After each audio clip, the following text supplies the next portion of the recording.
With me now is Hugh Williams, national spokesperson for the Canadian Automobile Dealers Association. Thanks for being here, Hugh. Thank you, Renee. I mean, this is obviously turbulent times, and nowhere more turbulent than in the Canadian auto industry, where we're hit by certainly auto tariffs, steel tariffs, aluminum tariffs are all impacting the entire auto sphere in North America.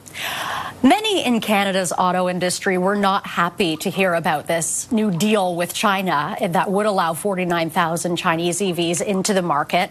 Now it's resulted in this new threat from Trump. Your thoughts? Well, I'd say first of all, Canada is definitely between a rock and a hard place. Prime Minister Carney gave a very consequential speech in Davos, and that seems to have ricocheted with the U.S. administration and resulted in them changing their position. I would say that we should take Prime Minister Carney at his word, though, that we need to focus on making sure we control the things that we can control.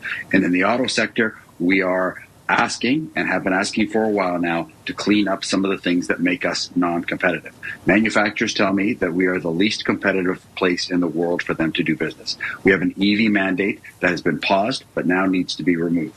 We have a luxury tax that remains on work trucks but was taken off of yachts and private planes. We have an uncompetitive environment here in Canada, and we need action on that so that consumers can benefit and the auto industry can be successful. What do you make of Trump's warning that China would eat Canada alive? Well, I think we've learned that the U.S. administration is in a bombastic phase, certainly under this president, and there's somewhat erratic with respect to differing policy takes. We all waited with, I think, bated breath to see what the U.S. reaction would be to the trade deal, and in the early days, as your segment noted, the administration didn't seem to have a problem with it. I've just come, though, from meetings in the U.S. With our trade officials, and the message that they're certainly giving to the U.S.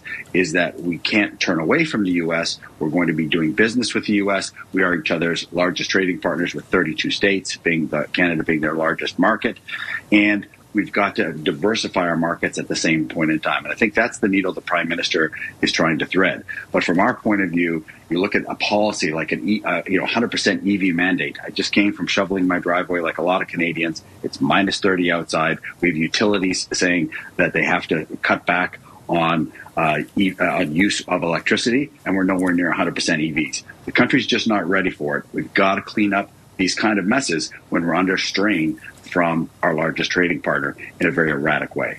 With Canada's and the U.S. auto industry being so integrated, who would this 100% tariff hurt more?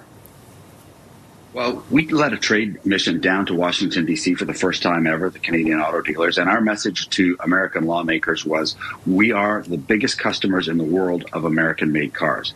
80% of the cars that we buy in Canada are American-made or have a substantial American content in them.